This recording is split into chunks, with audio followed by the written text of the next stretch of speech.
Just two adjacent girls living in a lovely world.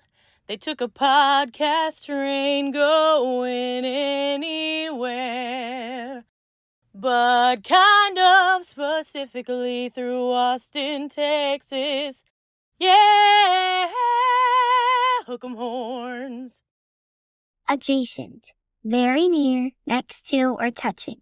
Our tailgate is adjacent to the left field fence. ADJACENT. Adjacent.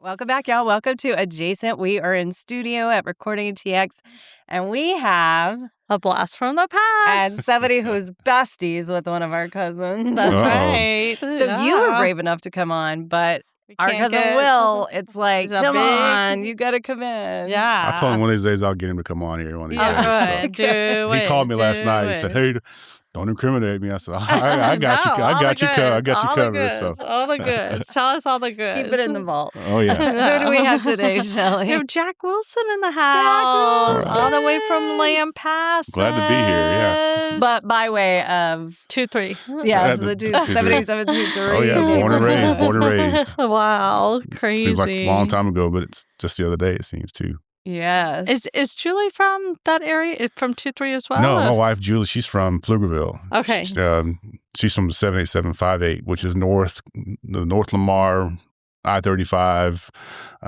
Yeager Lane area. But her mom worked in Pflugerville as a teacher in Pflugerville, so she got to go to Pflugerville schools. Okay. So nice. I love that. How did y'all meet? We met at church, actually. So I actually had a crush on her sister first. Her older sister. I thought her older sister was pretty good looking. And then one day we had a Sunday night dinner at Shony's with our youth group, and she came in. And she looks kind of all by herself. Says, "Hey, why don't you come join us?" And from then on. Ever since, Shony's on 35 right over there. Oh, yeah. So just like a little Sunday dinner with the youth group, and she was there, and we kind of hit it off. And ever since then, I think that was 1986 when I started. So, what church were y'all going to? It was at the time it was Windsor Park Baptist Church right there on Cameron Road in Briarcliff. I'm not sure what it's called now, or even if it's still there. Yeah. Okay. But it was Will went to that church as well. So we had a big, huge youth group there. That was I would go to youth group. You went. Shelly went. Yeah. I remember you going. With Daryl and Richard and the whole clan. We still hang out with those crews. Chris, I don't know if you remember Chris. Chris Metter. We still travel together. We still do a lot of things. Where do y'all go? Everywhere. We've been on cruises to, we went to, can't remember the exact ports, but it was Eastern Caribbean out of Miami. We go out of Galveston. We go to Vegas. We go to Panama City Beach. That's one of our favorites to hang out there. So it's not necessarily Destin. It's not probably as fancy as Destin, but it's still real nice. Oh, so still the Florida Beach. Beautiful. Probably loved it. It's beautiful. It's a beautiful beach, and y'all fish and hunt and do all the things. We've gotten spoiled a little bit. We used to have our own places we used to go as far as having our own gear and tackle and everything. But now we've gotten to the point where we just hire guides. We got the people to take care of the boats and take care of their equipment. We just say, hey, took us out for a couple of days, we'll go fish. So go down the coast and mess around. I love that you're still together. Yes. Like you all spend time together. It's so crazy lovely. how, we look back on it. We never thought that, 40 years now? That anybody could tolerate Daryl for that long. Just joking, Nicole. Yeah, he's good. We like Daryl. So yeah, he's a great guy. Yeah, he's good. And then, like I said, Richard, he's doing good. Yeah. Will's doing good. Of course, y'all know that. Yeah. And then Chris, like I said, Chris is one of our go-tos. I don't know if you remember Chris Metter or not, but he's got his own pest control company here in town, so he's doing tremendous. So it's just amazing see how we all progressed over time. Right. And coming from the 2-3 from the East Austin's hood part of town, nobody thought we'd ever do that. Tell us about growing up over in that area and growing up in your family. Growing up in my family is just me and my brother. We grew up in the east side over there by MLK and Manor Road. Dad had a gas station, Exxon gas station right there on Manor Road. Mom worked for a company, a mechanical contractor. But growing up there was a blast. I mean, I wouldn't do anything different. We had our bikes. We rode our bikes all over town. When you could let people go, we'd come in. Literally, we would go out and when the sun came up, and we'd have to come in when the street light came on. Yes. Or whenever mom calls you, you could hear mom's voice for miles. Right. And then you come running. And Charlotte had a bell in case y'all didn't hear her. Hey, oh, yeah. Oh, yeah. Well, I'm Will sure was a couple of blocks away towards the golf course. Yes. But every once in a while, he'd sneak over to our neighborhood and come play with us. Or when it snowed, we'd go play with him over in the golf course and play on all the hills with inner tubes and stuff like that. But, so fun. But we loved over there. And it was rural. Like, beyond your neighborhood was completely rural. It was. And, we grew up in the city, but we had this place called The Trails. And it was probably maybe about 15 to 20 acres of undeveloped land in Austin between 51st Street, MLK, and Springdale. Oh, wow. And it was all undeveloped. So we would take our BB guns, and we thought we were in the country. We thought we had our own ranch out there because that was our trails. That was, we went squirrel hunting. Well, we rabbit hunt, squirrel hunt, shoot anything we could probably get our guns on. But I killed 6 rabbits one year with a little single cop BB gun. Yeah. So it was crazy that how we thought we were truly country boys. You met your license goals. Exactly.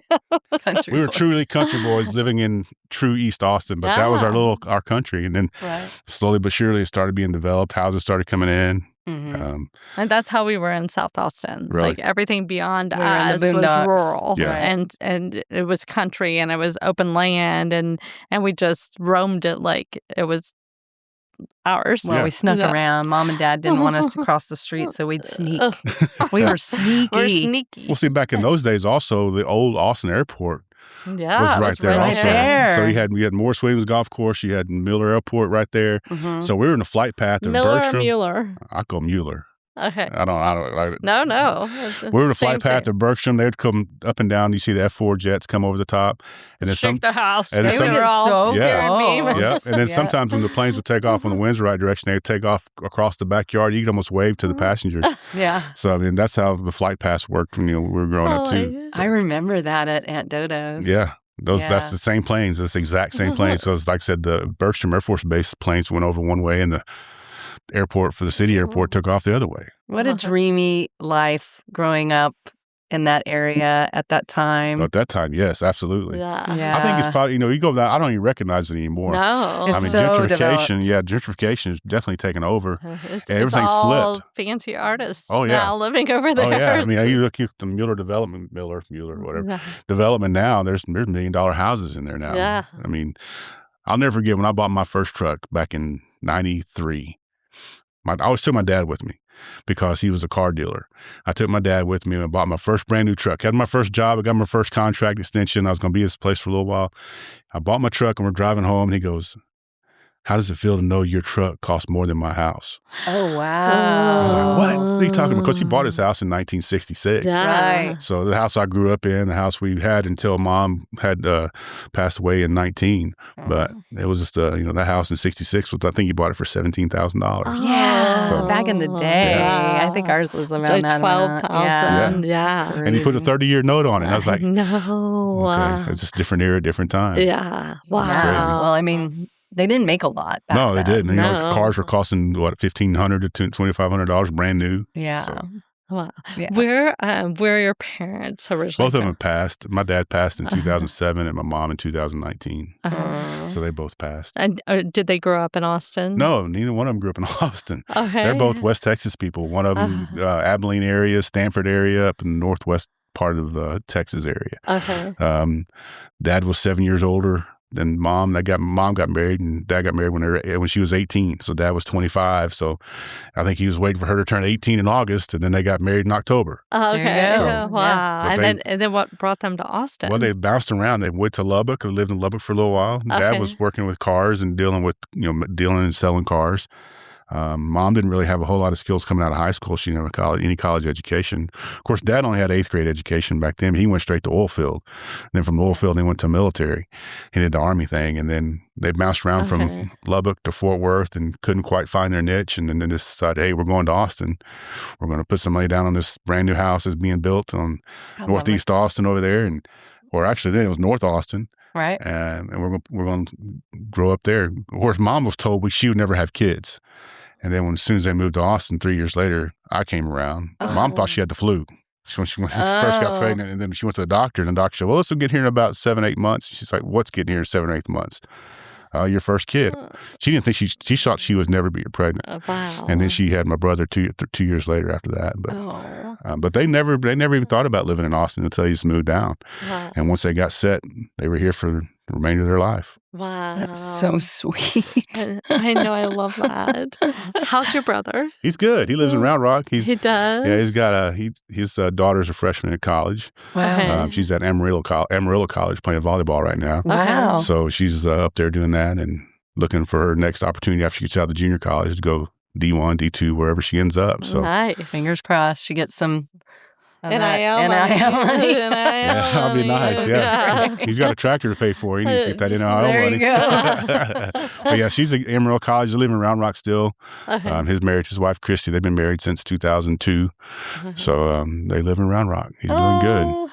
And you have some grandbabies? I do. I got 2 twin daughters. I actually, not only one set of twin daughters, but yeah, I go over there once or twice a week just to help my daughter, Alicia, because she's with them 24/7 all the time, and she needs a little break every once in a while. I don't provide much of a break, but I provide an extra set of hands to help out. Extra set of hands. But they're growing up so fast, it's unbelievable. How old are they? They'll be 11 months. They're already. Redheads? No, they look like redheads. Strawberry blonde. They're real kind of a brown. Depending on the light, they're brownish, but I think they're going to go blonde eventually. But this is the first set. This is the hair they have. They didn't have any hair for a long time. They lost all their baby hair, and they're like completely bald babies. And then they got the mohawk. They had like a little natural mohawk going, and then finally their hair started coming in. It's getting a lot thicker now. But yeah, they're doing great. They're fun to hang out with. Both of them, most people can't tell them apart. I can.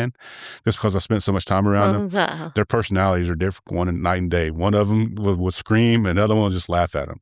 Because I got a video where they're sitting down and drinking a bottle, and Riley's just mad because she starts screaming. Savannah takes her bottle out and just starts laughing at her, and just giggling, laughing. I'm not talking just like looking at her, just giggling, laughing like, what are you doing? I love it. But it's crazy to hang out with them and just to watch what they do different from one time to the next. So it's amazing how fast they grow from... We used to look back 4 months ago. They weren't crawling, weren't doing anything. Now they're cruising. They're pulling up on stuff. They all kind of crazy stuff. One will jump at you and lunge. The other one's real reserved, kind of holds back. But it's just amazing to see the difference in how they grow up so fast too. I love the one laughing. So you're funny. crying. Yeah, she's screaming, and the other one's laughing at her. Oh my gosh, So where did you go funny. to school when you were growing up on the? I went to LBJ High School. Right. Well, I started off at Pecan Springs. That was my K through 5 school. Did you know Will at Pecan Springs? That's a whole nother story in of itself. Okay, so He said you couldn't incriminate him, but I'm not going to incriminate him. But I'll tell you a little story behind this in a minute. But when we were in kindergarten, we were in the same class. Me and Will, Chris, and John Youngblood, all of us were in the same class. Oh, wow. John Miss Youngblood. Cordell, poor Miss Cordell, my kindergarten teacher. We were all in the same class. After that year, I don't ever remember being in the same class with Will ever again until I got to high school. And I never understood why until I became a school administrator. Yes. Because now, if you have a group of kindergarten kids that have been together for a year, you learn which ones don't do great together, the ones that kind of instigate each other, and the ones that just cannot be together. No. I promise you, if we go back and look at the file, our cumulative folder file, there's probably a note that says, do not let these two be in the same class ever again. ever again. That's really because cute. all the way through, we grew up in the same area. We went to the same schools. Yeah. Even middle school, junior high school, then it was only 7th and 8th grade. Right. We were not in the same classes at all. Wow. Until we got to high school. And of course, you take the same courses. You just kind of have to be. But I don't remember being in the same class until high school. After kindergarten. Right. And now I understand why. Now you understand. Yeah. Now you're like, no, I want to put us in the same class. Will told stories about us turning over tables and throwing blocks at people. I don't remember that, but he says we did that. And then I got licks in kindergarten from Mr. Henderson because our friend, I don't know if you remember Lance. You remember Will's friend Lance? Me and Lance had a peeing fight in the bathroom. I won. What does winning mean? I didn't get peed on. Okay. So I won, And I got the licks. Oh, so, wow. Of course, when you get licks at school, you get twice as many when you get home. So that was the rule. So Dad took me 5 years old. Did he have a paddle? Did the administrator have a paddle? He did. I don't remember how hard they were or whatever. I just remember getting them. So I don't necessarily. You're like, at least I didn't get peed on. Exactly. I still won. I went home saying I'm the winner. You're like, high five. I got a Bobby Bear song, I'm the winner. But I got 10 licks at home, so that's probably what stuck with me more than anything else. Oh, yeah. Because we took the ride. Because that was, what did they use at home? Belt. A belt. Yeah, we got the belt. Yep. We had Mr. Belt. Yeah. And it was his weightlifting belt. It was huge. No, this is Dad's belt he took off his waist. And you could hear it coming through the loops. Yep. You could hear it coming through the loops, and you knew it was on, so you better go just get ready. But no, he took that ride, says, when you get to licks at school, you got to get twice as many at home. Oh, man. Okay, so I didn't really straighten up a whole lot. I just kind of got a little more covert. Went dark on that and got kind of a little sneaky, but still got in trouble a little bit here and there. But Did you play sports? Oh, yeah, I played tons of sports. Yeah. Played sports in high school. Or growing up, we played at Delwood Northeast Optimist. Oh, yeah. That was where we played our Little League football, played our Little League baseball. Of course, you played everything back then. Oh, yeah. You played basketball. We didn't necessarily play league basketball. Will played league basketball. We didn't play league basketball. We played baseball and football league over at Delwood. That was before all the travel stuff took off. So it was all summertime was all baseball, fall was football, and then you took the winter off and just waited till warmer weather came in. But played there, then played at Pierce, played football at Pierce. I look back at the team photo, and there was like 4 Caucasian guys on the whole team. Yeah. And I was like, holy And it was smokes. you, Will. Actually, Will wasn't even Will was a little bitty guy back then in middle school. Will got bigger. He didn't get bigger until he was in high school. Yeah. No, he was. Took him a while. Yeah, it took him a little bit. But he played his freshman I used to year. outrun him. Really? Don't let Will. You have to outrun Will. Well, you had to. Well, yeah. You had to outrun him or he'd catch you and clobber you. Yeah. You had to run fast. Yeah. Or hide. In the bathroom. In the bathroom. And he'd come in and go tag while I was sitting on the toilet. Now see, look, who's incriminating him.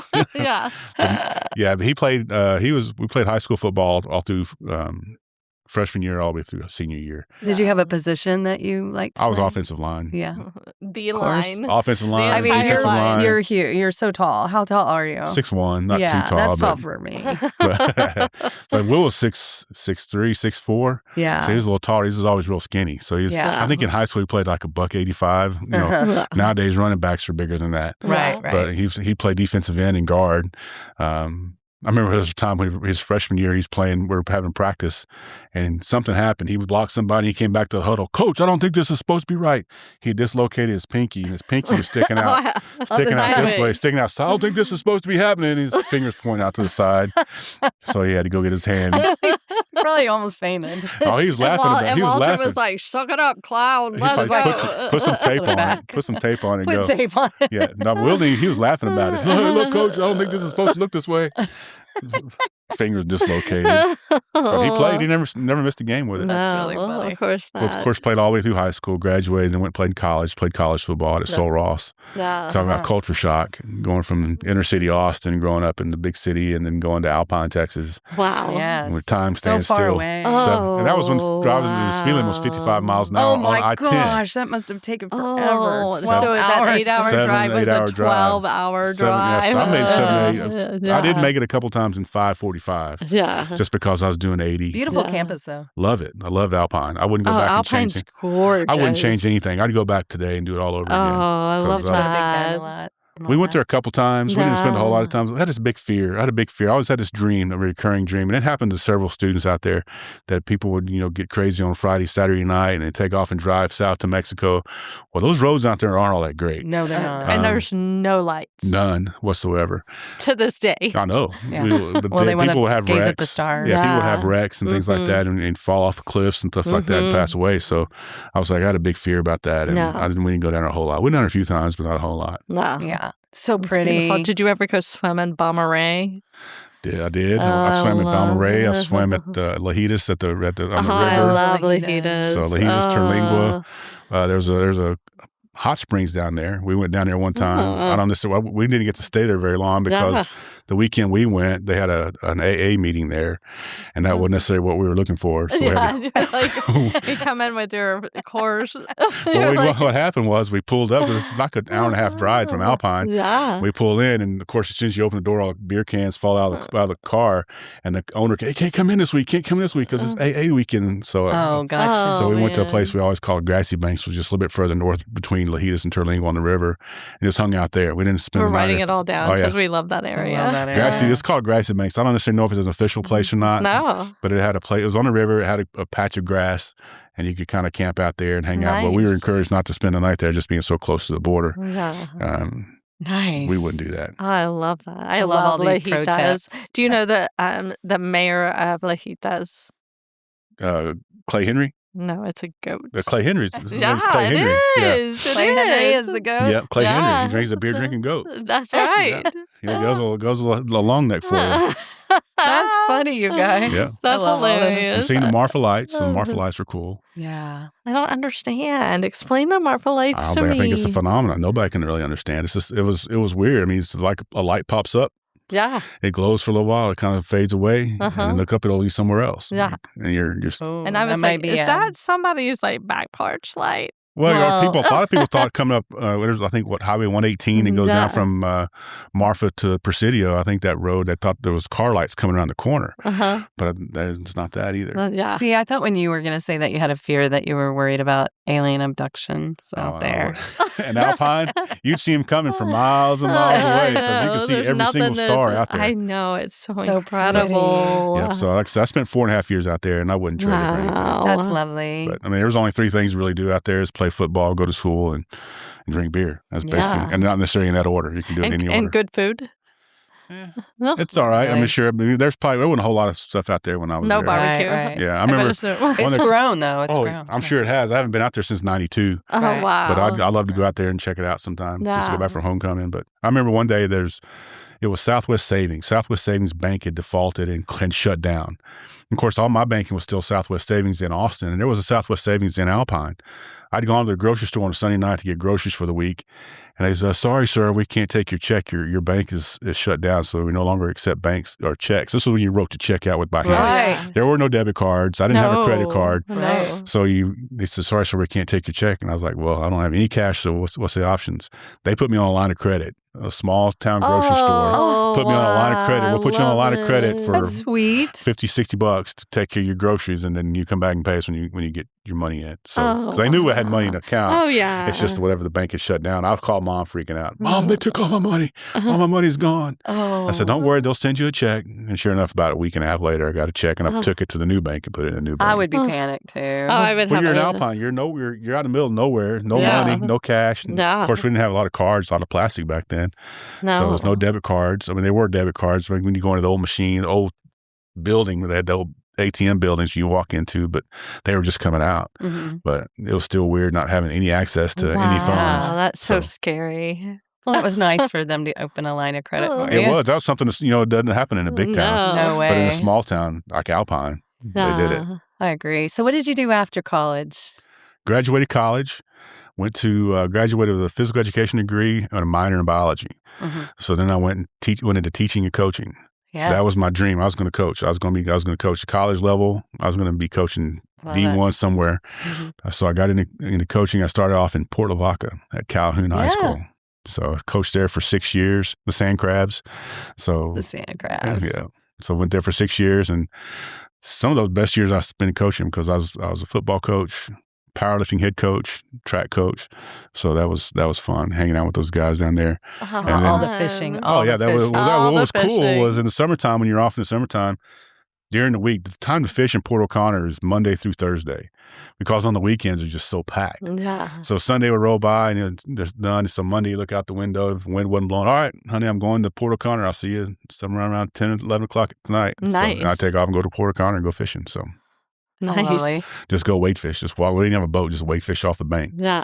And that was fun. Did you coach only football, or did you coach multiple sports? After that, I went to Port Lavaca. After I went from Calhoun High School, I went to Leander High School in Leander for 3 years. Wow. And I was a football coach and baseball coach there. Was Leander like brand new?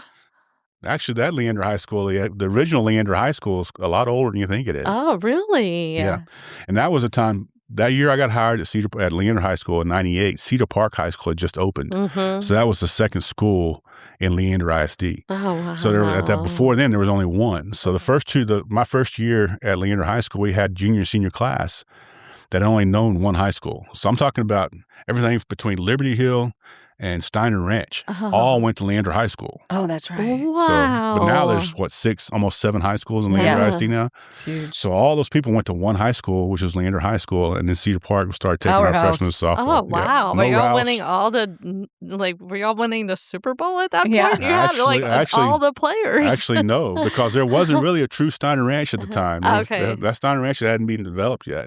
And we were in a horrible district. We got a horrible draw through UIL. We were playing Killeen, Waco, Temple, my first 2 years in that district. We were up with their players like Derek Johnson, who played at Texas. Oh, my God. He played middle linebacker at Waco High School. We haven't blocked that guy yet. And then Tommy Harris, he played defensive tackle from Oklahoma and played for the Bears. So, I mean, we're playing NFL caliber guys with our huge, white, slow guys. And there's some athletes in there, don't get me wrong, but still. They're like, I'm sorry, we got to go cut the hay. I got to Exactly. We were like 5-0. We'd always be 4-1, 5-0, starting off with district, and we get into district and just get smoked in district. So we never really made the playoffs. And then when we got back to my last year at Leander High School, we got back to a Pflugerville, Round Rock, McNeil District. We were within one game of making the play. Actually, one play of making the playoffs, and it didn't make it. Had an extra point blocked, and they ran it back for 2, and Round Rock beat us by 2 points. But anyway, we were playing sophomores because Cedar Park had taken a lot of our players, and we were starting Sophomores at a 5A school. Oh, wow. So, which was now 6A. But it was it's amazing to see how fast that area, Leander High School, Cedar Park High School, Rouse, Glen, you name Vandy, Vista, all of them grown in the meantime. They're huge. Did you see the realignment? I did. Everybody 6A. Yeah. Finally. They're huge. Well, they separated Westlake and let Lake Travis and Dripping Springs from Austin. Now we play Buda and Kyle and which is more our speed. Which is tracks better. I'm like, yay, finally. We were getting slaughtered. Still the first round, though, was I think Lake Travis, Westlake in playoffs. But not having a district is huge. Yeah.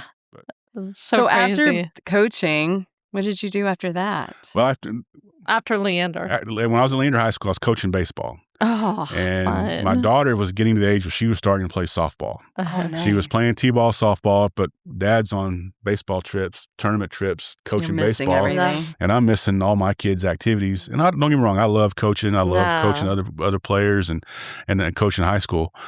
And my goal, like I said before, was to go coach college. But I was missing my kids' stuff. And I was like, dang, how'd she do? How'd she do this? No, you weren't there, so you didn't get to see it. Well, I had to figure out a plan to do that. Right. So I got out of coaching and took a gamble and applied to get in an administrative program at Region 13. Right. So I got into that program. I got into that program, I have no idea, because there's some brilliant people. It's called a Cohort Administrative Certification Program, or CACP. Right. We were CACP 8, I believe, 8 or 9. But there were some brilliant people. Actually, the executive director of Region 13 was in our cohort. He and I went to grad school together. We were in the same cohort together. Now he's the executive director of the entire Region 13. Wow. So there were some brilliant people who were already principals, people who were already administrators were in our group. And here I am just coming out of the coaching world saying, I need an administrator job. I need an AP job. So I got into the program, got my first assistant principal's job at Smithville High School. I love that. Full circle. So funny. Were you in Smithville? We have a ranch out there. Really? Yeah, we talk about Smithville all the time. Yeah. So I got a job in Smithville. That's my first AP job at the high school level. And I was driving from Cedar Park to Smithville every day. Oh, painful. Yeah, it wasn't too bad. It wasn't too horrible. What's the route you went? I would go from Cedar Park. I'd take Palmer all the way to 183. 290. And then hit 290 to 95 outside of Elgin and just go south and then hit 71 into Smithville. Yeah. Wow. So it wasn't too bad. I didn't go through Austin. I always went around Austin. No, yeah. Definitely. But I did that for a year. And then a friend of mine who was in my cohort program, he was an assistant principal at elementary school in Georgetown. And he was leaving to go to the Dallas area. So I was like, hey, man, I got to get closer to home. Can you put a good word in for me in Georgetown? So now I applied for 10 years. my coaching years, my 1 year as an AP at the high school level, never thought I'd ever be at elementary school. Never wanted to deal with snot-nosed kids, tie shoes, pull-up pants, or that kind of stuff. There's no way I'll ever do elementary. So then I got hired as an elementary assistant principal in Georgetown. Nice. So then for the next 19 years, oh my goodness, to finish that 10 years as an elementary assistant principal in Georgetown. And then I spent the next 9 years after that as a elementary principal in Gerald. So I was in Georgetown at Cooper Elementary for 10 years, which was crazy to be in one spot for 10 years, but it was fun. I had a blast there. I bet. I love that. How fun. So I did the elementary world, and like I said, it's one of the first trainings we ever did. I went to, of course, here I come in, I'm 31 years old, I walk into the first training, and I've got all these women here. Yeah. And there's only two men, me and one other, the PE coach. Right. And the first training we do is what's it called? Oh man, I'm losing the track right now. But we had to do blood pathogens. Well, that we had to do that anyway, but it was the training you had to do for de-escalation in holds. Oh, right. It wasn't SAMA. It wasn't not SAMA. a SAMA, but kind of. It's the new one. I know. I've done the training like 25 times, but the first time we did was had to learn how to do the holds. Oh my gosh. So I'm thinking, you got to do the holds for these elementary kids? You got to be crazy. Well, I learned right quick in a hurry. That, Well, they're squirrely. I was a behavior That was unit her last 10 years. Really? Yeah. Well, the first time I had a kid that ran from the teacher and went into the bathroom and hid in the bathroom. He got behind me somehow and bit me on the back of the leg. I was like, holy smokes. I guess now I know why we did that training. Yeah. So, but it was not, like I said, it wasn't SAMA, but it was other training. Like I said, I took it 20 times. Yes, de-escalation and how to really work on being safe with the holes. And so like did you have to practice with all those women? Well, and you're so tall. It was completely different. I've been completely mismatched with people, and I'm like having to like kind of climb on them to get them like to do the restraint. And the first question I had was in the middle of it. I said, in the middle of the action, are we really going to be able to execute what you want us to do with these? Well, you better be able to do it. Yeah. Because, the first time comes to mind when you're really being attacked or being, is to take care of business. I mean, whatever you need to do to get away from it. But, and it may not necessarily fall. It may not fall. I'm sorry. I grew up in the 2-3 and I won the pee competition in the restaurant. I was like, that's not necessarily a hold requirement because that's not anything really. I guess it's assault nowadays, but it wasn't back then. But, we were a kid. Yeah, exactly. I was 5 years old. Stuff like that. The bathrooms was like one at a time, guys. One at a time. I do not care. That is like one of the elementary stories is kind of funny. Is I had a mom come in one day. Because of course, when you're 5 or 6 years old and you go to the boys' restroom, a community restroom for like one of the first times, you don't necessarily know all the rules. No. So one of the first things they like to do as 5-year-olds, and of course, they like to pull their pants all the way down. That was my kid. Pull their pants all the way down their ankle and go to the bathroom. Okay, great. They don't necessarily understand the work the zipper, whatever. Yeah. Well, sometimes those urinals are really, really close together. Right. And one kid had pulled his pants all the way down and turned his head in the mainstream of the other kid going in the bathroom. He peed in his hair. He peed on his head. So this mom came in and she was livid. She was so angry. So I had the nurse come in with me to kind of give me a little support. Let's go look at these urinals so you get a glimpse of what we're dealing with. We're meeting with the mom. She's like, do I need to take him to the ER? I think I need to take him to the ER and have him disinfected. What? And the nurse was sitting there like, are you serious? I'm like, ma'am, you can do anything you want to do. I'm not going to tell you what you can or can't do. That's hilarious. I wouldn't take my kid. I would, go take a shower, shampoo my hair real good, and that'd be good. But if you want to take your kid to the ER, you're more than welcome to go do so. But she was going to take her kid to the ER because he got peed on. Let me tell you a story about when I was 5. Lance Schmidt caught my rat. So. He didn't go to the ER. I wrote my whole damn name on it. Exactly. And I won. But yes, that was one of my first experience dealing with the elementary parents. So she was just upset, angry, livid, ready to go to the ER. They get so mad about stuff. Oh, they do. But I'm like, relax. But this like is I said, not the end of the world. Yeah. This is just the beginning of the ride. Exactly. Yeah. They're 5 years old. Yeah. So more than that's going to happen. Yeah. But so I did elementary AP for 10 years, and I got hired as a principal in Gerald. Right.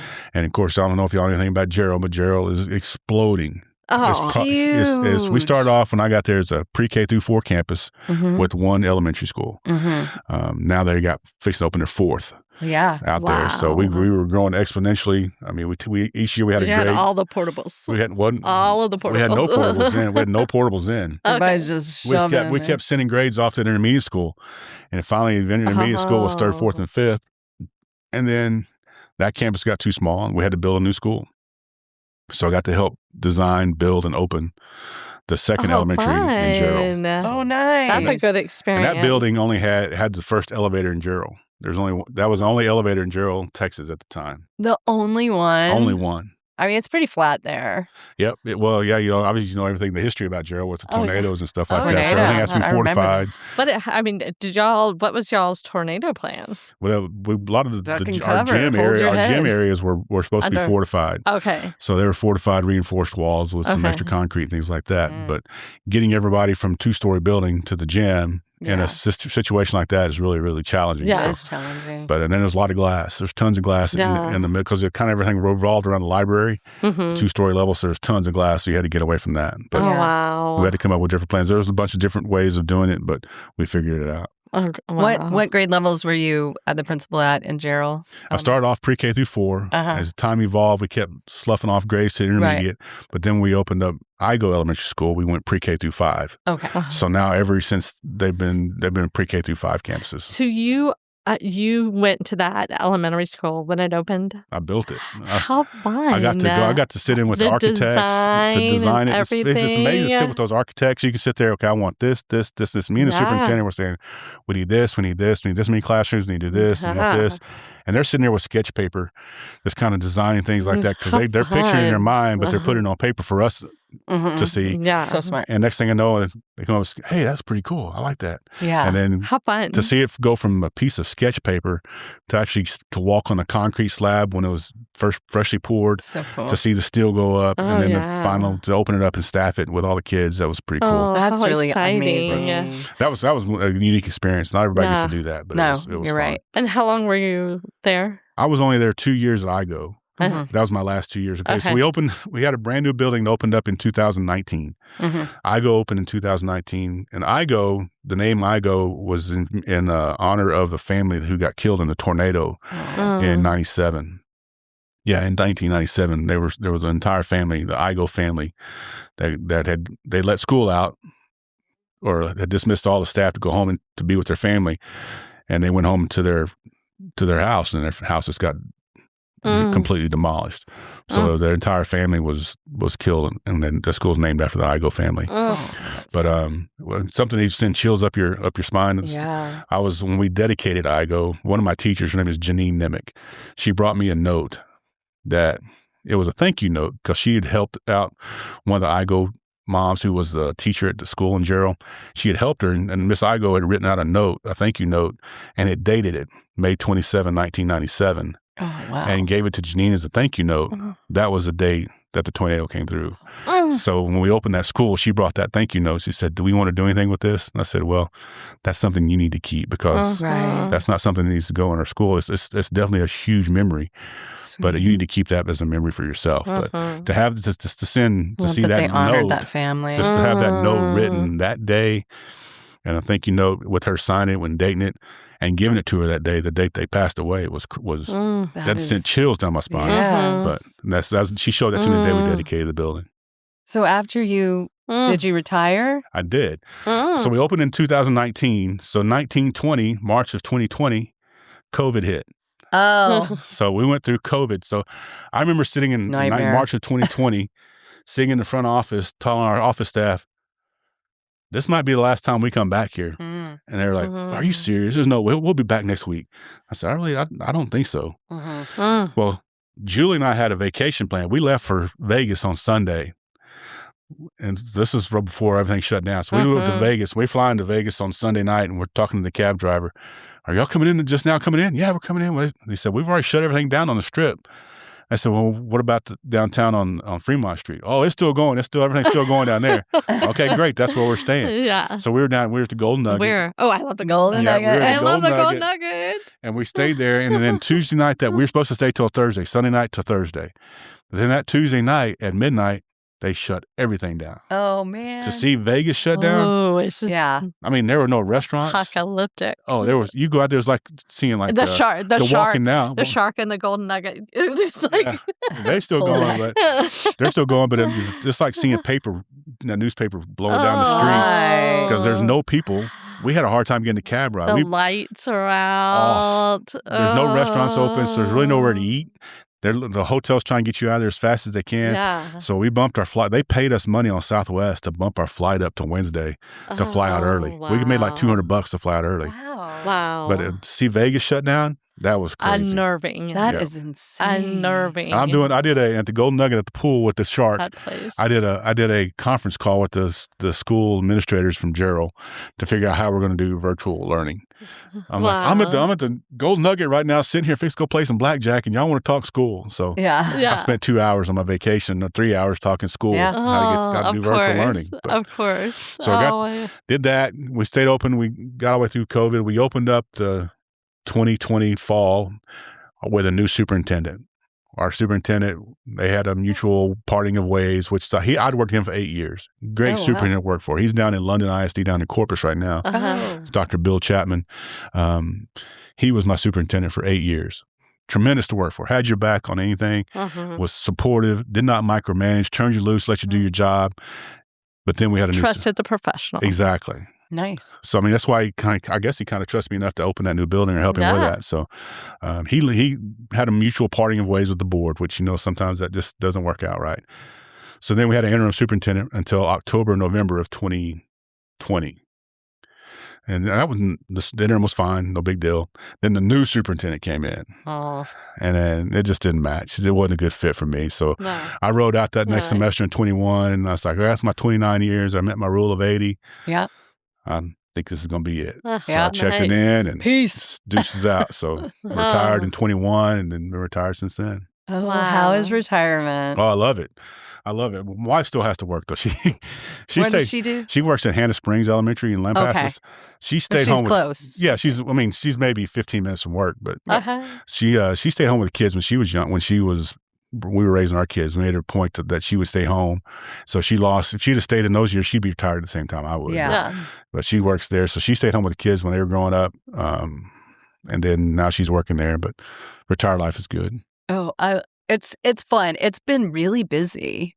Like, I couldn't believe how busy it's been as a retired person. I thought I was going to be like having more Mai Tais, like by a beach or something. Not happening. Well, the first thing we did, the first day of in-service, when you're supposed to be back to school, day one of in-service, I made a point to go to all-inclusive in Mexico. Yeah. So while everybody else is back to school, Where'd you go? I went to Cozumel. We stayed at Iberostar. Oh, good. I hear that from a lot of educators. It's like you cannot be here the first day. Yeah, I wanted to make it a point to take selfies at the beach, take selfies on the catamaran while everybody else is doing in-service. Yeah, we went to Colorado. Really? I was like, I can't be here when people are setting up their classrooms and doing all that. It would make me too sad. It did make me sad. I was in the me and Richard and Chris all went to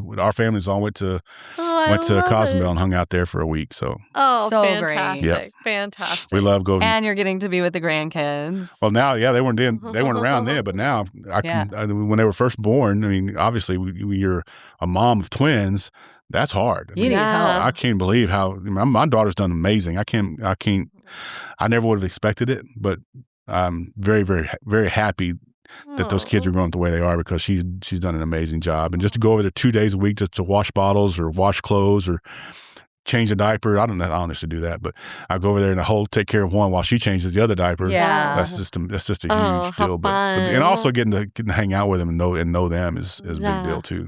What did they call you? Well, they haven't called me anything yet, but it'll be Paw Paw. Papa. Yeah, P-A-W.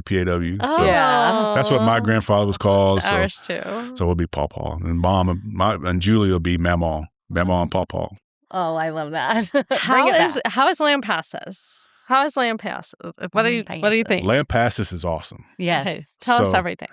Well, it's a small town. Don't get me wrong. So if after living in Cedar Park for 20 years, then living in Lampasas, if I'm at a stoplight and I'm behind 4 cars, I'm angry. I'm mad because that's a bad traffic day. It's a bad traffic day. That is. No, don't get me wrong. Land passes does have its moments when traffic is crazy, but for the most part, if I'm in line behind 4 cars on a stoplight, which there are a lot of stoplights on Key Avenue. If you go through land passes, they're really. I mean, like every block, there's a stoplight.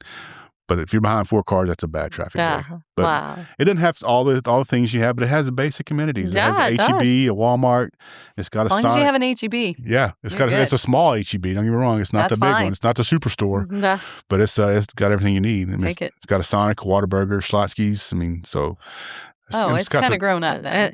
And it has good shops. We have a friend that lives not far from there, and so we'll go into land passes when we go out to her ranch, and it's like there's a place called cute. Rustic Junction. Rustic Junction. Okay. I think that's what it's called. Rustic Junction. It's right there on Key Avenue. If you're going north, it's on the left. I love that store. I could go in there and spend hours in there. It's got a lot of rustic country of furniture, stuff to put on the walls, pictures, old-time Texas flags, United States flags. Nice. It's got a ton of stuff in there. And it's got, the old-time cattle field with the leather couches and sofas and things like that. But I can go spend hours in there. Right. That sounds nice. How much land do y'all have? I'm built on 300 acres. Okay. Wow. So what's your name of your ranch? The Double J23. Okay. So it's got a big sign up on the deals. You come into the gate on County Road 2200. It's got a 1 mile long dirt road, which is another issue we're having to deal with. It's got last July we had 12 inches of rain on one night. Oh, wow. So a lot of my road now is kind of washed out. So I'm having to have some road done, and that's not.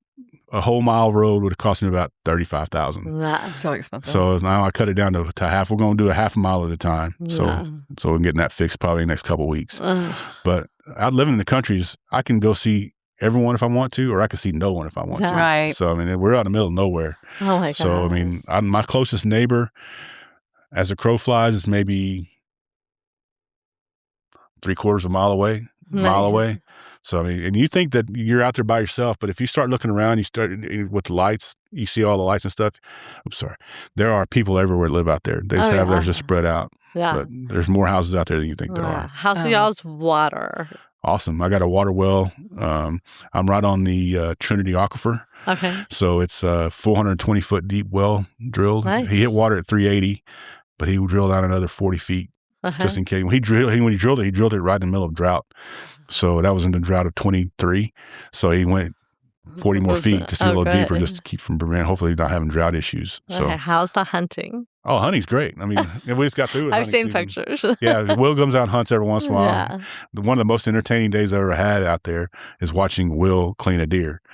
So that was pretty entertaining. How'd that go? Well, it took a while, but he got through it. He did it all right. So, I mean, I don't clean him. I don't even clean him. I just throw him in the back of my truck and take him to the processor. So, But he was all gung-ho about cleaning his own deer. Oh, yeah. Well, we grew up, like, that was.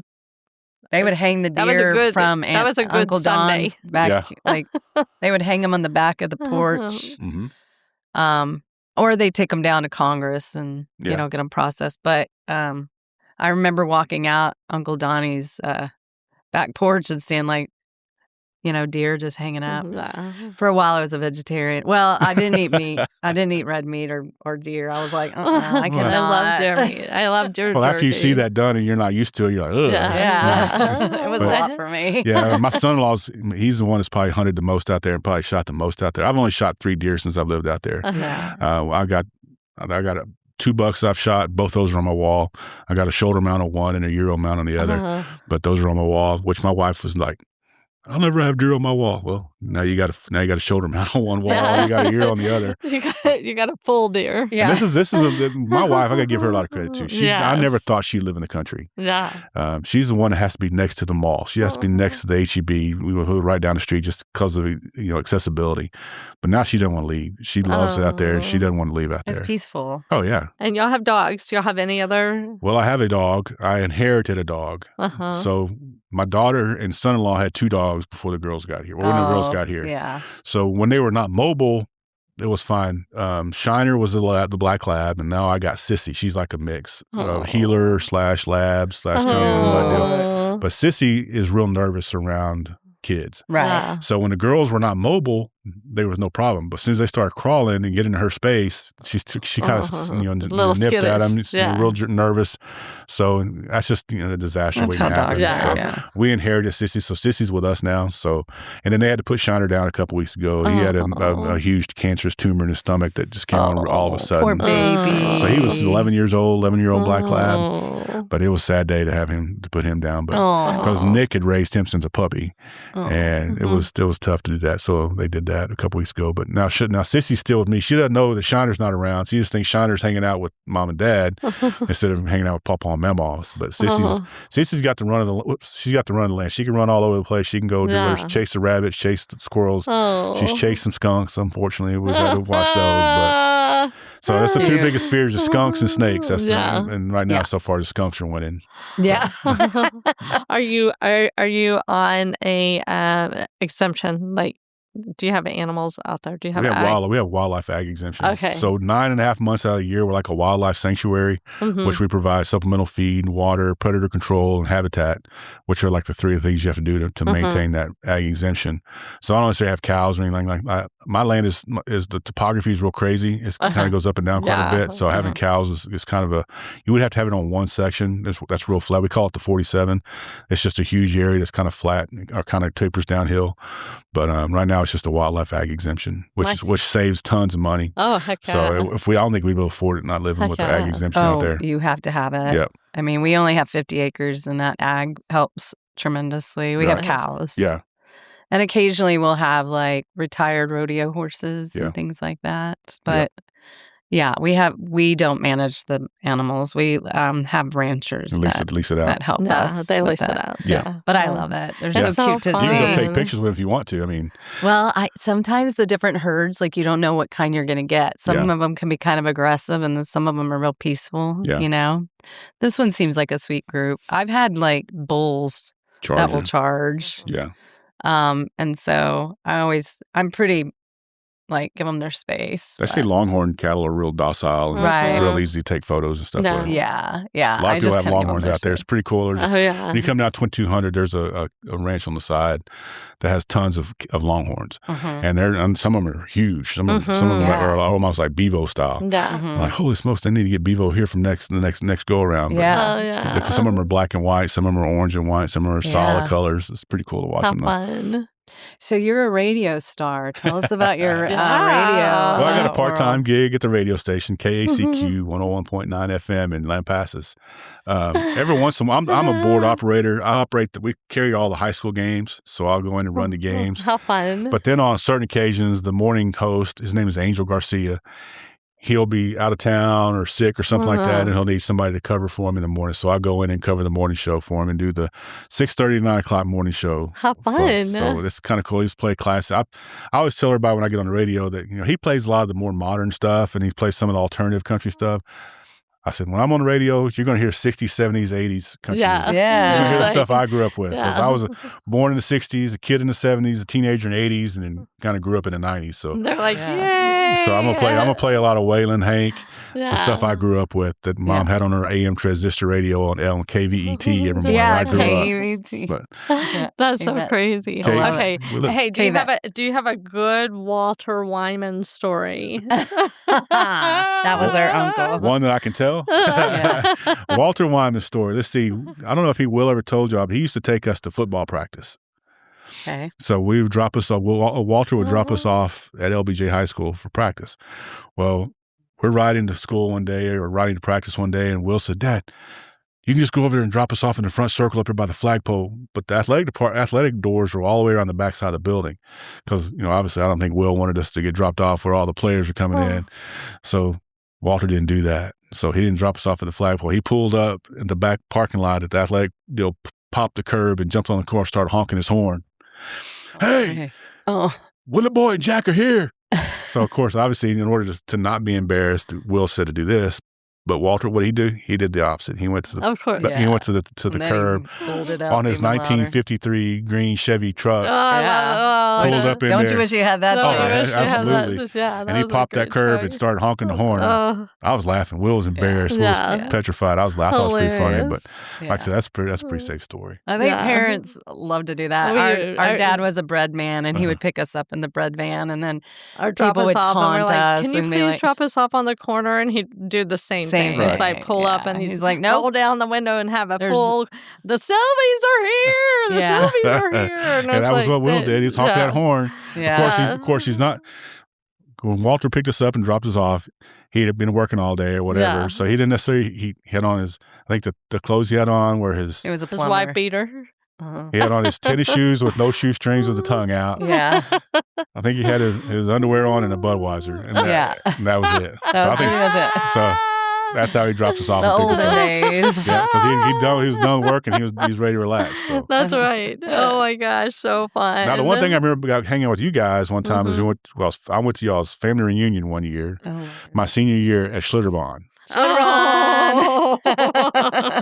Me and Will, I think that was like 1987. Yeah. So I mean, y'all. Did we have our sheepdog in the hot tub? I don't remember that one. I know. I don't remember that one. I just know me and Will were trying to fish everything. We were trying to fish behind the cabin, but behind the condo.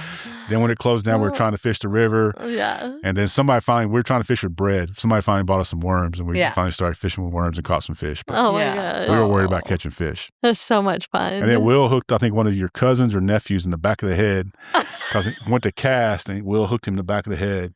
It was probably Bubba. It was probably Christopher. Yes, it might have been because he was like a young kid at the time. Yeah, it wasn't Bubba because I know Bubba. Yeah. But Christopher, I think it might have been Christopher because he was standing there just watching Will fish, and Will threw back and right in the back of the head. Oh my God. We'll have to ask. Well, I remember we were in Schlitterbahn, and the cousins were going down this big slide, and I think it was Bubba bit a hole in Trey's inner tube, and they were like, Bubba bit a hoe in an inner tube. and we laughed about it forever and ever. We're like, why was there a hoe? What does that even mean? In the inner tube. In the inner tube.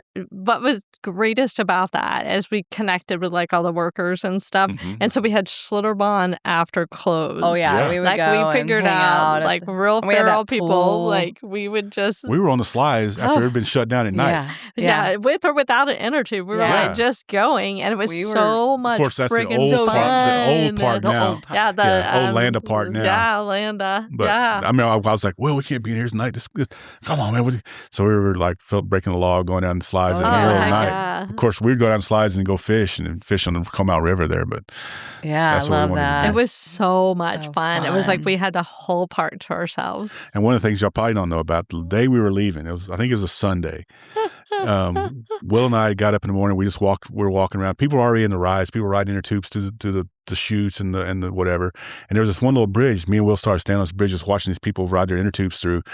And we're standing there and we hear this cracking noise. And we look around and there's a tree falling. From our right, there's a tree falling. And we look up and we take off running. And we're running. We get out of there and we look over and this tree is hanging on this electrical wire as these people are in the water. So we're trying to get these people out. Oh my gosh. And next thing I know, I feel something kind of dripping down the back of my head. That tree hit me in the back of the head. And it busted my head open. I didn't even know about it. So I was bleeding. So I went to the infirmary there. I had season passes for like 2 years after that. You got them the hard way, though. Exactly. Nowadays, I own that place now. But, but back then, like, here's a couple of free tickets. Yeah.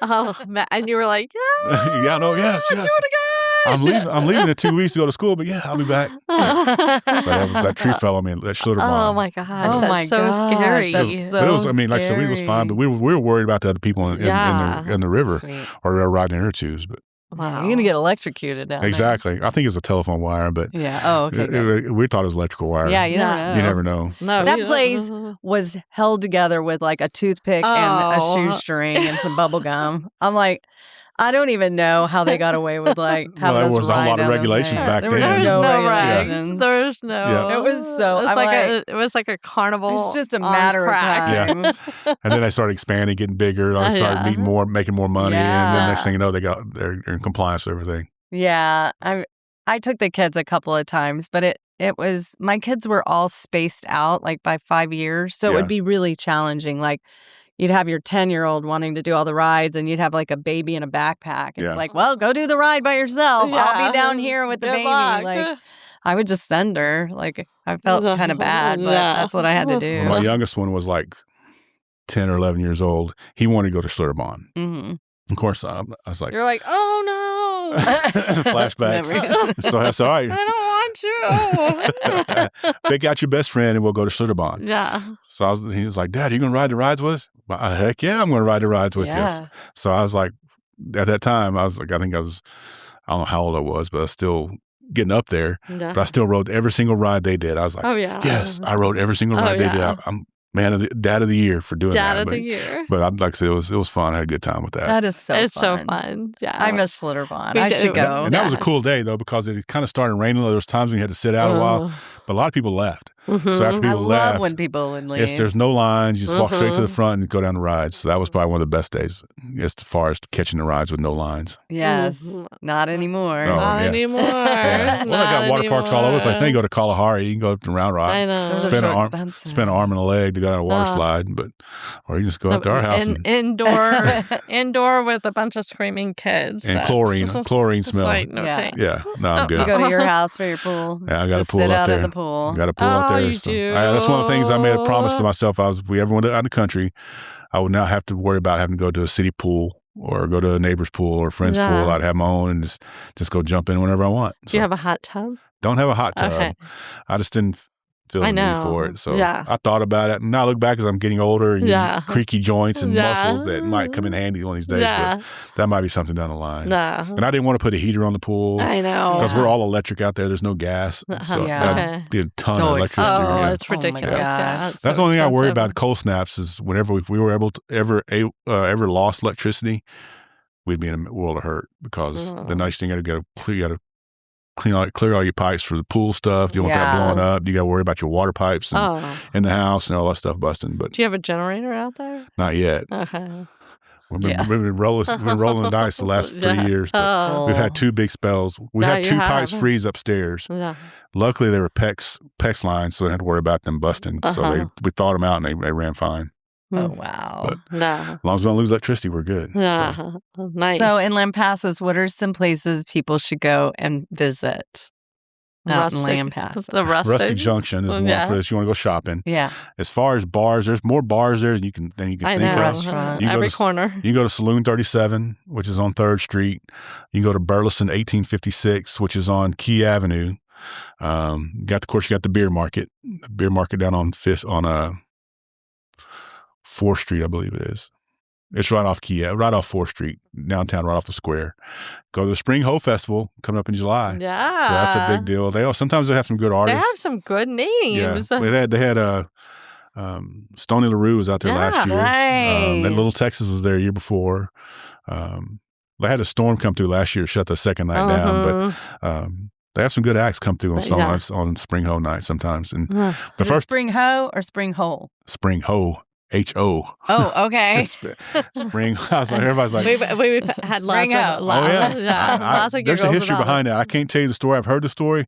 But if I told you, you'd probably be wrong. But there's a whole history behind why it's called Spring Hoe. Now, I didn't ever understand why they have Spring Hoe in July. Yeah. Because it is hot as hell in July. I mean, the first time we went, it was like 106, 107. It was hot. We couldn't even stand it because there's a bunch of vendors they put on the creek. They have tons of vendors and stuff like that. But it was so hot you could barely make it through once to go see it. Of course, they have kids' activities and tons of stuff out there. They have a 42 tournament, but there's a lot of activities that take place out there. We looked at it because we have a friend that lives out there, and we were like, we love concerts. Yeah, let's do it. And then it was July. We were like, never mind. This past July wasn't bad. I think it was a lot cooler this past summer. Well, we had the big storms. Yeah. Well, and plus, like I said, it was the year before. It was pretty hot. But a lot of times, if there's a breeze in the evening time out there, it's not humid like it is here. No. I mean, right now, everything's so dry out there right now. If you lit a match, half of it would burn. But I know. We need rain so bad. Like the rain out there, the ice we had was probably the most we've seen in 5 or 6 months. But then again, you can get 12 inches overnight, too, which we had that as well. But there's of course, spring hose coming up. There's restaurants, there's not a lot, but there's some that are really good. Of course, you got Eve's. Don't know about Eve's. That's a German place. It's down on the square. Alfredo's, it's a Mexican food place. It's really good. Those are, I mean, there's several there, but those are the ones we kind of go to more than anything. Nice. Beer market's always a place to go to. That's our go-to if we want wings or things like that. Fun. So it says that the spring hoe is not because of spring. It's because you guys have a lot of natural springs, the Hannah Springs, the Hancock Springs, and other mineral springs. And the sulfur springs. And the hoe is just supposed to be like, like, spring hoe, like that. No. Not like a hoe, like, Because that would be HOE. Yeah, like exactly. land hoe, western hoe, like that. Spring hoe. They do have a lot of springs there. I got to give them that. I mean, there's a sulfur spring right there by Julie's school, and does it smell? Oh yeah, Golly, it's horrible. It's right. The worst. It's got a concrete wall around it, and it's got a fenced off area there, and you can see where it runs through, and it takes off running down to the creek to the creek that runs through town, but it smells horrible right there at the spring. Golly. And you walk, there's a park right there as well, and you can walk by it, and sometimes if the wind's out of the right direction, it just smacks you in the face. Yeah, but, like a rotten egg. Yeah, exactly. Oh my god, so that sulfur spring is there.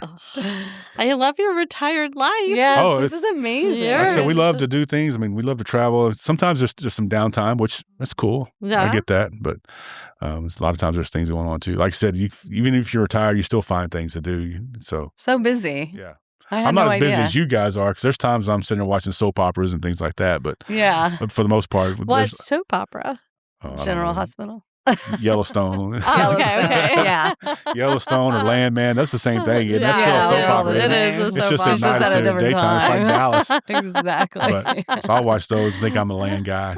So. But, you are a land guy. not necessarily that sense, but But right now we still hunt. Even when it's not hunting season, we'll still go hunt pigs and varmints and predators and things like that. Y'all have a lot of feral hogs. Oh yeah. Oh really? Tons of them. Oh, I've seen pictures of you have some big ones. Yeah, Will shot one before. Yeah, he was excited about that. Don't you have cameras up? We do. Okay, Will has sent me some of your. There's one. feed. Some of them look like cows. Some of them That's huge. Right? Some of them are eating out of a gravity feeder, which a gravity feeder's probably got the feeder coming out that's about 3 feet off the ground. These pigs are eating out of that gravity feeder. Wow. So we got one. My son-in-law built a trap. He built a figure 6 trap, and the pig got in there, and we got a picture of him jumping out of the 4 foot, almost 5 foot high fence. Holy moly! It looks like a bull coming out the top of it because he's coming down front feet. Yeah, it's a huge pig, but we've shot some 300-pounders out there. What do you do with them when you shoot them? Take them to the train station. Okay. I mean, people can't eat them. You throw them. Like in Yellowstone, you throw them off the road. Take them to the train station. There's a piece of our property on the far northeast corner that's the furthest from the house. It's the furthest from the barn. It's the lowest part of the property. We just take them down there and let the buzzards eat. Yeah. So, I mean, you can't do anything with them, but they really ransack your land. They do, and they reproduce like crazy. Yeah. So. Yeah, and we're kind of, right now, hopefully it stays. We don't have any, but on the other side of Smithville, there's a lot of people that are really done with them because people put up those big fences, right, for hunting to keep they're high fence places, right? Yeah. And then the neighbors are getting all those wild boars or feral hogs are getting stuck on their land because they can't get to the high fence area. And they say it's just a nightmare. They'll have like 40, 50, 60 just herds of them. Yeah, that's some of those traps. You trap them, you trap 40, 50, 60 at a time. Wow. I think the most we've ever trapped in one time on our little big figure 6 traps, I think we had 4 or 5 one time. Wow. And of course we put all those down and then hauled them off. I don't even whenever we haul them off, I don't even give them the privilege of loading up into the Ranger. I just tie a rope on them and drag them off. Right. Yeah. Take them to the train station. Yeah, they're pretty nuisance. The first day we had some in a trap was the same day we have 2 ATVs delivered. We had John's ATV and mine delivered. Right. So I had to bring one at a time. So we got the first one. I was like, okay, I'm going to go drive around. So I went and checked the trap, and sure enough, there were 2 pigs in the trap. So I had to shoot those. Right. Of course, this is one of my first times ever doing it. So I picked them up and loaded them up. But when I picked them up the wrong way. The side eye had shot and blown out got all over my legs, all over my boots. I looked like I'd just been in a crime scene. So the guy brings the second ATV out. He's looking at it like, oh, what are you doing? What's going on around here? Ritual? Don't worry. It's just a pig. No need to say those jeans went in the trash. My gosh. He was kind of worried. He was like, Here, he keeps his phone on. Yeah, He's like, exactly. hey, honey. He's in the middle of nowhere. I don't know this guy. He's got blood all over the place. But. Well, John, my husband, went and did the helicopter hunting of the wild boar over in that neck of the woods. Yeah. And they got a lot. Yeah, that'd be fun. I think our property, we have a lot of cover. We have a lot of cedar trees. So I don't think that'd be necessarily be advantageous for us. You'd probably crash into cedar trees more than anything. Or you would get something that wasn't the right species. Something. But wow, this is incredible. We hunt deer. Of course, deer season is only November to middle of January. Unless you got you got your special tags, but we don't do that. No, let them replenish, let them grow. We have our neighbor George. He uses a lot of those MLD tags, and he has a certain percentage. He has so many does he has to take, so many bucks he has to take every year. We kind of go off his numbers. We reduce the land percentage, and we do the same percentage of kills just to make sure we're staying in line with him. Right. Because I don't want to be that bad neighbor who shoots everything. Brown is down. I don't want to shoot everything, and then he'll put a high fence up, and the next thing I'm blocked off with not having anything coming through. So right now everything around us is low fence, which is good. That means animals can come and go as they want. We try to keep all the food on the land so they keep coming back for more. I love that. That's good. Wow. Even during off season, we still try to feed. Oh yeah, just to make sure. That's part of the ag exemption deal for wildlife. So we still do that. That's great. Hey, when does Julie get to retire? When does She's got Julie get 2 years? She's got 2 more years. So don't tell her that. She thinks it's going to last forever. But it goes fast. There's times when and I understand this. When I get to go see the granddaughters, she's like, I wish I'd go see the granddaughters. And I get it. I understand. Because those times they're not going to be 10 months old. Exactly. Very long. They're not going to be 9 months old any longer. So she's missing out on those days. But she also understands that she's got to get 2 more years to get that full TRS deal. So rule of 80. Yeah. She could sub 90 days counts. Her pay's not going to go up that much in 2 years. Yeah, probably not. But at the same time, you never know, though. It can. Every once in a while, they're just like, we got to. I keep waiting for that cost of living adjustment from TRS, but I don't necessarily know when that's coming or not. So come on. Come on. My in-laws keep getting it, but they retired, of course, way back in the 90s. Yeah. So I was like, come on, why do you keep getting one and I don't ever get one? Yeah, well, they think you made enough. Yeah, probably so. You don't get the COLA anymore. You don't get that cost of living adjustment, but they do. Well, it sounds like you're living a great life. Well, I'm having fun. Don't get me wrong. And I got great people around me. So, you got family and great friends like we grew up with. That's basically the best part. I love that you're still friends with people from your childhood and your high school years and all of that. That always makes me feel. And don't get me wrong, I stay in contact with all the guys I played college football with. We're on social media together, but it's still not the same. They're still not here. Right. So I can't call Rich or Will, hey, we're having a barbecue this week. Come on out. Yeah, and then everybody shows up. So or we're bowling shrimp or bowling crawfish, and then when everybody shows up. So that's we always do. We do 2 or 3 things a year. We have a big OU weekend. That's one of our big weekends is OU. When we don't go. Yeah. OU weekend's huge. That is huge. Well, when we head out to see our friend Larissa, we'll ring your doorbell. Yeah, where's she at? Where's she stay at? She's not in Lampass. Well, Bonnie's in Lampass. Bonnie's there. Just north of the river. She's just on the other side. So, I don't know what it's called. It's a dirt road. Yeah. North of the river. So you turn left at the big fork, and then you turn right over at the tree, that big tree right there. Exactly. There's a gas station on your left. Yeah. It's a small ranch. The Sagers have a ranch out there. They've had it out there for a long time. They're really good friends of ours. And then she's up closer to Liberty Hill, Larissa. Okay. Oh, okay. Yeah. Sorry, wrong thing. Yeah. But same thing. I'd love to come see your land. Yeah, come on out. Like I love seeing how other people ranch, but ours is so small compared to 300 acres. That sounds so like fun. Sounds overwhelming. We leave it as natural habitat as possible. Right. There's only certain things we cut, like the areas we hunt. We try to keep it cut, and we try to keep it mowed in that area. Do you have a tractor? I do. Yeah. John pays for that tractor. Nice. That's nice. But he pays for it. But he hasn't driven as much as I have. So but there's times when he can't get out to cut grass, so I got to cut grass. So it's got a shredder on it, so I got to get grass cut. But we're we're trying to sell it. If anybody wants to buy a tractor, Mahindra 60, 75, 74 horsepower. So if he wants to sell All right, it, let us know. little plug there. Send us a picture. We'll put it on there. Little plug there. But yeah, he wants to get a skid steer. He wants to get with a shredder attachment and some other attachments on it because it's more maneuverable.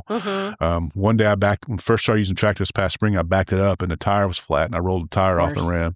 So I had to have a guy come out, spend $175, put the tire back on. Oh, That's the thing. tractor. We have 2 tractors on our little piece of property, but one's big. We call it Big Red. It's like a very old 1980s tractor, and then the other one's like a new, smaller one. Yeah. But boy, there's always something wrong with one of those tractors. John's trying to learn how to fix it mainly by himself. Well, and Luckily- ATVs too. I mean, Yeah, it's luckily just like, we haven't had a whole lot of issues with those. I mean, ATVs every once in a while you will have something that you got to change the oil or do something with those. Yeah. But for the most part, we try to keep up to date with the maintenance and that. And the tractor, you try to keep up to date with the maintenance and keep the tires having air in them. You'll be fine. So, You'll be fine. But there's always something going on. There's always something. That's part about living on land. There's always something going on. Always something. And you and John own the property together? We do. Okay. That's and do y'all share a house? No, he lives in Round Rock still. I live out there on my house. I carved out 5 acres and built my house on it. So I said, hey, I'm taking this 5 acres over here in this corner. Yeah. That's what it is. This is my 5 acres. I'm building a house on it because we sold our house in Cedar Park in 21. Okay. Timing was impeccable. Yes. When we sold that house, we couldn't get what we got. Now what we did in 21. No way. So it worked out perfect. Now I still have a mortgage, but it's not a huge mortgage. Right. So, but we used a builder out there. And met the builder in a really unique way also. I did a Google search. All right, who builds houses in Lampasas? So this guy came up, his name came up as John Bowen Construction. I was like, okay, I'm going to call this guy. So I called him. I said, hey, I'm looking to build a house. Can you come meet me sometime and take a tour of our land and see where you might want to build a house? And he's give me some ideas and things like that. So he comes out.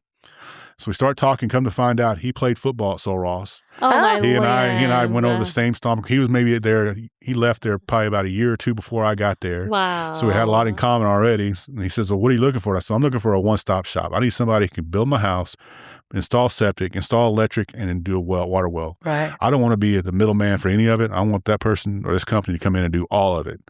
And that's what we do. Nice. Well, we're in. Let's go. Sounds amazing. Awesome. Signed the house, got it built. It took a while because it was right there at the end of COVID. In a small town, I mean, getting supplies was a nightmare during COVID. the lumber went up quite a bit. Yeah. So that wasn't too bad. No. But when you're in a small town and the survey company is office of 4 and they all have COVID and they're shut down for 10 days and they can't do any surveys, so their survey stuff schedule backs up, that's not good. Or when your bank has only got a lending office of about 3 or 4 people and they all get COVID. Yeah. And it seemed like as soon as this company or piece of the pie got well, the next step got sick. Right. So it was 10 days here, 10 days there. And every time you went down the chain, it kept getting backed up. So we spent a whole year just in the design and financing phase. And then once we got to the build phase, then it took an entire year to build after that. So we've started in 21, finished in May of 23. That's still that's So, pretty fast compared, and everything was I do know that the workers were really wanting to work a lot during COVID because mostly they were outside. So I don't understand why a surveyor kind of work. Yeah.